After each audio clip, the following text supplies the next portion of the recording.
Mesdames, Messieurs, bonsoir et bienvenue sur CamNews 24, la chaîne qui vous informe depuis Garoua au rythme de l'actualité nationale et internationale. Au sommaire ce soir, présidentielle 2025, le CNC sur le qui-vive. Chaque mot, chaque image de campagne désormais sous haute surveillance. Objectif, prévenir toute manipulation, apaiser le jeu politique et garantir une couverture médiatique équitable. Les détails dans ce 20h. Santé publique. Le ministre Manaouda Malachi ordonne le retrait immédiat du lait en poudre Nestlé Nido après plusieurs signalements de non-conformité. Une décision prise à la suite de plusieurs plaintes signalant des cas de non-conformité portés à l'attention des autorités sanitaires. Voilà pour la vitrine de ce soir. Je vous dis tout et tout de suite.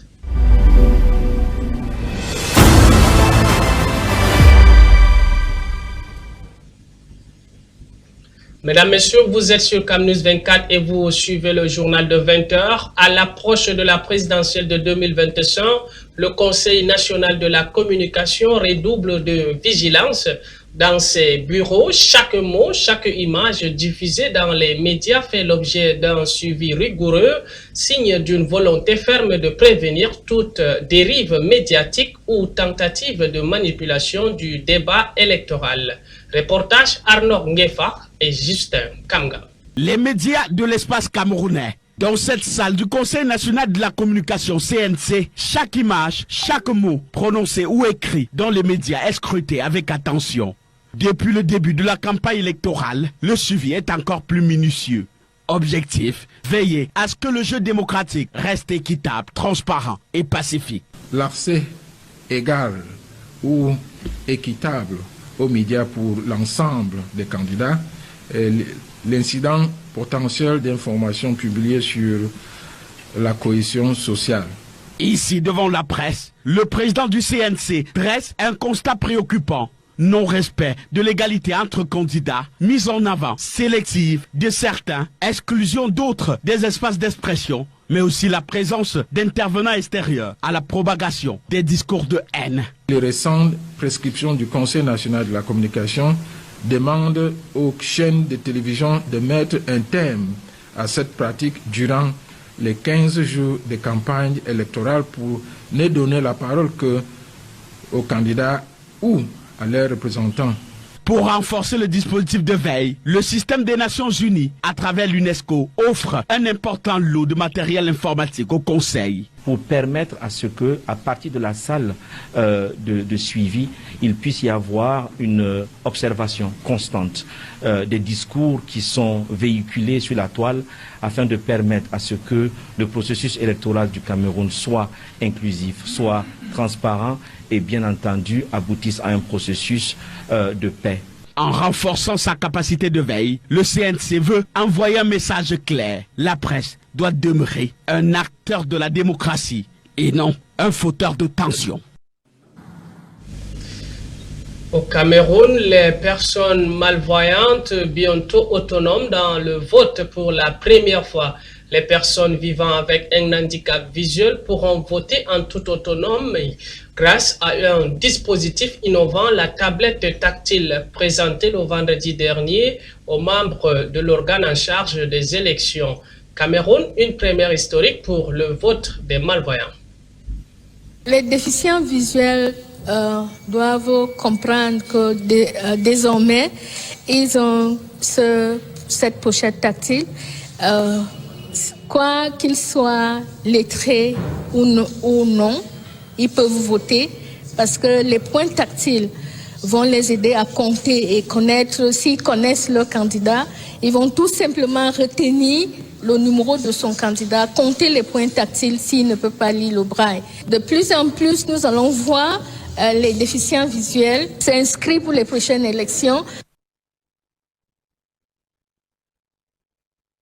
Parlons d'autre chose dans ce journal. Face à une série de plaintes pour non-conformité, le ministre de la Santé publique tire la sonnette d'alarme. Le docteur Manaouda Malachi ordonne le retrait immédiat du lait en poudre Nestlé Nido du marché, le temps de garantir la sécurité des consommateurs. Karen Mezada.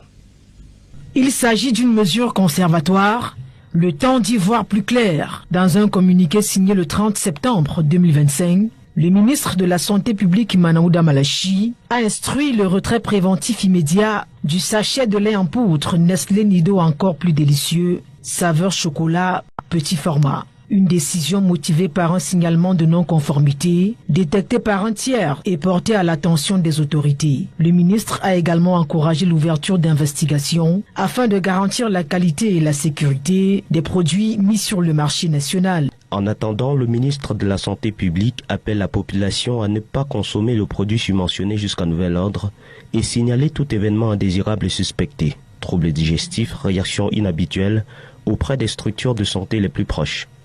Dans des espaces marchands et autres, certains sont déjà informés de la mesure, tandis que d'autres disent n'en avoir pas encore connaissance. Du coup, moi, je suis allé vers une autre marque. Pour le moment, nous ne vendons même pas d'abord ça. Je ne suis pas au courant. Une opération jugée salutaire par la coalition des consommateurs camerounais. Néanmoins, l'organisation relève des limites, notamment en ce qui concerne le manque d'informations détaillées permettant d'éclairer pleinement les citoyens sur le lot concerné.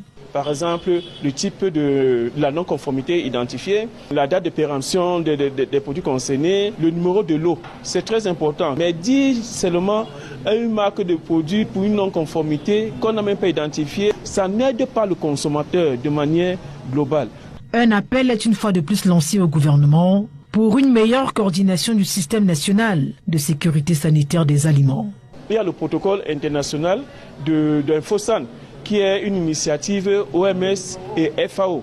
C'est une initiative qui permet généralement aux États membres de mieux gérer les risques en cas de survenue d'événements liés à la sécurité sanitaire des aliments. Le Cameroun n'a pas suffisamment avancé dans ce domaine. Ce cas rappelle l'importance d'une vigilance constante pour préserver la santé des Camerounais. Drame sur la voie publique, la vidéo a fait le tour des réseaux sociaux. On y voit un homme tenter de dégager son véhicule coincé derrière un camion.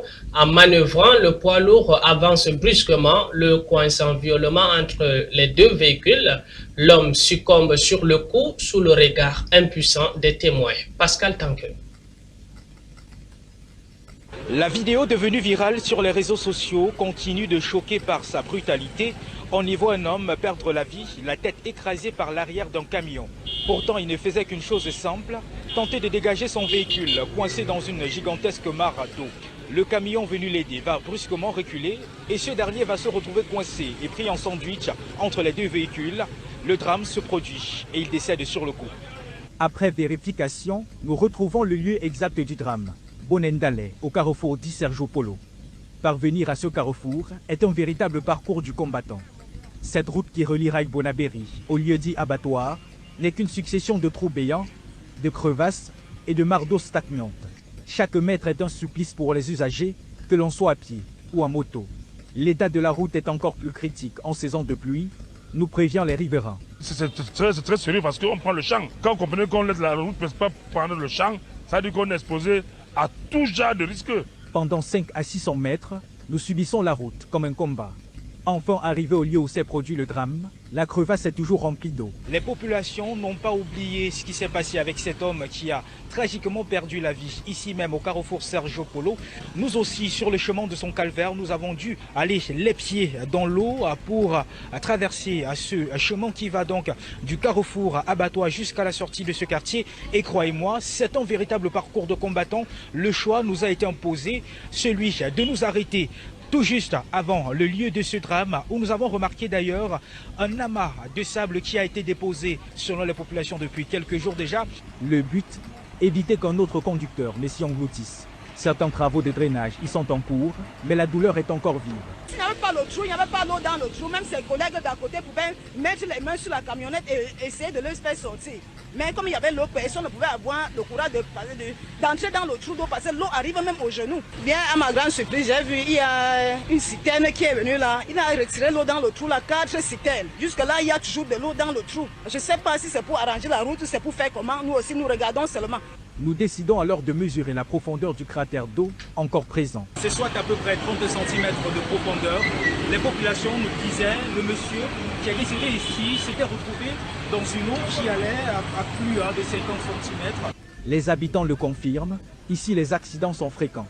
Pour les conducteurs, c'est le garage assuré à répétition.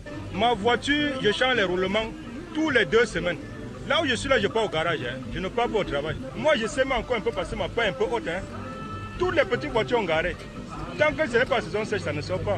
Tous fustigent les autorités compétentes du fait des travaux de réfection des rigoles entamés puis abandonnés par la commune. Ce sont les rigoles, on a abandonné le travail. C'est pourquoi dès qu'on a abandonné là, la route est devenue mauvaise. Voilà les digues qu'ils ont prévues qui devront canaliser. Il n'y a rien qui a changé. Rien. Et on paie les impôts chers. Ça, c'est en droit. En cette période de rentrée scolaire, les élèves paient eux aussi le prix fort. Ce quartier de Douala 4e compte une dizaine d'écoles primaires et secondaires, une file d'élèves contraints de traverser tout le quartier à pied pour rejoindre l'autre entrée, située à Raïbo-Nabéry. Il y a les voitures qui passent, les motos qui passent. Ils nous font attendre, ils nous font arriver en retard. Et de deux, quand on arrive en route, les motos, ils nous versent de l'eau sale. Nous sommes obligés d'arriver à la maison laver encore la tenue. Quand il pleut, c'est tellement difficile. Trouver les motos qui ont les parapluies, c'est trop difficile. Nous sommes obligés de marcher dans la pluie. Nous sommes à 2 heures, on fait devant. Un de transport 1500. À l'école, on paie 1000 francs. Tu vois que même si on paye 500, il faut laisser l'eau en bas. Il faut qu'on marche maintenant de la base jusqu'en l'eau en haut. Même les raccourcis qu'on prend, c'est trop gâté. Et personne n'échappe à cette dure réalité. Tu vois comment les enfants rentrent étant fatigués. Le service de transport qu'on donne aux enfants le matin, en un mois déjà, ça donne encore la pension d'un autre enfant. On paie 400 francs. Si vous êtes 2, vous payez 600. Si tu es seul, c'est 500 même. Vous êtes tardive, on peut même donner même 800 francs. Nous rencontrons un groupe de transporteurs de viande contraints de parcourir au quotidien ce chemin infernal. Quand vous nous voyez charger, là on travaille à l'abattoir. Et l'abattoir nous donne de l'argent, des centaines de millions, mais on n'arrive pas à ranger la route. Chaque jour on tombe ici dedans, on casse les pieds. Regarde le charment que nous on fait. Si on ne fait pas comme ça, on ne peut pas manger. On ne fait pas, on dit qu'on a volé. Même constat pour les commerçants qui voient leur clientèle disparaître. Ça fait particulièrement 2 semaines, nous n'avons pas de chantier là. On est à chômage là. Et soit même comme ça, prendre les baguettes pour aller faire un petit boucon là. En plus, il n'y a même pas la lumière pour dire qu'on va même travailler. Depuis le matin qu'on a brûlé, regardez, cela, ça se sèche au grillage. La route est tout mauvaise. Il n'y a personne qui passe. La voiture, les motos ne passent pas. Les gens passent ici, on vend. Mais maintenant, on n'arrive même pas à vendre 50 000 par jour. Ouais, c'est mauvais. Le bénéfice, on ne voit pas parce que la viande, ça dort chaque jour. À mi-parcours, un habitant révèle l'existence de voies de contournement, mais toutes restent impraticables. Voici donc l'état de la dite voie secondaire qui mène à abattoir, un enchaînement de crevasses remplies d'eau. Les riverains avouent les emprunter malgré tout, car elles sont parfois moins dangereuses que la route principale. À environ 800 mètres de l'abattoir, un tricycle attire notre attention. Il attend planté dans une mare d'eau d'être chargé de parpaings. Sa conductrice nous explique son quotidien. Il n'y a pas de quoi manger, on est en train de souffrir. Regardez ceux qu'on est en train de porter les parpaings pour aller livrer. Il n'y a même pas moyen. Il n'y a pas moyen pour aller livrer. Pardon. À quelques pas de là, se dresse un dépôt de planches. Là encore, la route impraticable tue lentement l'activité. On vend même morceau, les pousseurs, on ne peut pas porter parce qu'ils ne parviennent pas à marcher, ni la voiture refuse de venir nous livrer, ces occupants. Après 3 heures de périple harassant, en grande partie à pied, nous atteignons enfin l'abattoir. Nous voici au terme de notre parcours et la conclusion est claire. Cette route est une urgence nationale. Elle est symbole de perte économique, de souffrance et désormais de vie brisée. Ici, les populations ne demandent qu'une seule chose, que les autorités compétentes prennent la pleine mesure des difficultés ici vécues et redonnent à cette route un peu d'éclat. En attendant, elles n'ont d'autre choix que d'affronter ce calvaire pour vaquer continuellement à leurs occupations. Éducation, les seigneurs de la CRE font entendre leur voix. Un mot d'ordre lancé par le collectif des enseignants du Cameroun et le syndicat national des enseignants du supérieur qui annonce une cessation des activités dès le lundi 6 octobre 2025. Une alliance sereine entre dans la revendication de leurs droits. Les précisions dans ce reportage. Le collectif des organisations des enseignants du Cameroun Correct et le syndicat des enseignants du supérieur SINES, désormais associés dans la revendication de leurs droits. Dès ce lundi 6 octobre, ils appellent à une cessation d'activité. À compter de la semaine prochaine, nous allons mener des activités qui pourraient, in fine, complètement paralyser l'éducation au Cameroun. Au sein du SINES, au-delà de la décrépitude de l'éducation au Cameroun, on dénonce 25 ans de dette. Les jurys de master, les jurys de thèse qui n'ont pas été payés aux enseignants qui ont encadré les doctorants et les masterisants. On y compte également les heures complémentaires dues aux enseignants, les vacations dues à ceux qui sont vacataires dans les universités d'État. Le Correct, principalement composé de syndicats des enseignements secondaires, a quant à lui réagi à l'attitude du gouvernement face aux réclamations du Forum national de l'éducation, de statut particulier des enseignants, de conventions collectives notamment. Pendant que les enseignants appellent de tout leur vœu à résoudre les problèmes de l'éducation et à contribuer pour le développement du pays, le gouvernement utilise des stratagèmes qui repoussent au calendrier grec la résolution des problèmes. Dans l'optique de faire respecter leurs droits, quel que soit le résultat des urnes le 12 octobre prochain, les syndicats des enseignants scrutent également de près les propositions des différents candidats au sujet de l'éducation. À peine 3 se préoccupent de réformer la profession enseignante. Cabral Libi, qui pense qu'il faut réformer complètement la société. Nous avons le candidat Issa Chiruma Bakari. Nous avons aussi le candidat Serge Espoir Matomba. Cette analyse est contenue dans un rapport qui évalue les projets de société des candidats à la présidentielle dans le secteur de l'éducation.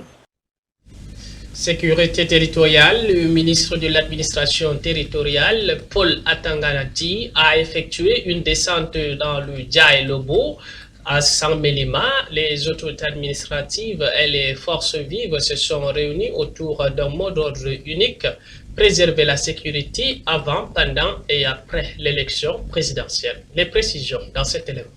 Ils étaient tous présents, chefs d'unité administrative, élus locaux, sectoriels de l'administration, responsables des forces du maintien de l'ordre et gardiens de la tradition. À l'occasion des travaux du comité de coordination administrative et de maintien de l'ordre qui se sont tenus lundi à Saint-Mélima, le fonctionnement des services publics a été passé au scanner. Nous voulons globalement dire ici toute notre satisfaction quant aux missions bien accomplies par les services publics. Jusque-là, il n'y a pas de fausse note. Nous n'avons rien à évoquer ou à relever de manière négative. Sur le plan sécuritaire, l'autorité administrative s'est voulue rassurante. La situation est sous contrôle dans le département du Djaïlobo. Nous pouvons donc avec satisfaction aussi évoquer que notre département se porte bien sur le plan sécuritaire. Les frontières sont tenues. Et bien évidemment, il était question qu'on répercute à nos collaborateurs les consignes de M. le ministre de l'administration territoriale qui a tenu avec à Eboulova. Il y a 2 ou 3 jours, une séance de travail. Vous savez que nous sommes en année électorale. Une séance de travail relative à la bonne tenue avant, pendant et après l'élection présidentielle. Mais pas de quoi dormir sur ses lauriers en cette période électorale. À propos, les instructions du ministre de l'administration territoriale, Paul Atanganji, ont été répercutées à qui de droit. Le Djaïlobo entend préserver sa réputation de havre de paix. On les croyait sages comme leur copie, mais dès que la fête commence, les enseignants corrigent la vie à leur manière. Car le jour de la fête, même les modèles les plus sérieux laissent éclater leur vrai visage. Ainsi s'achève cette édition d'information sur CamNews 24 Télévision, votre source d'actualité depuis Garoua. Mesdames, Messieurs, bon début de la semaine.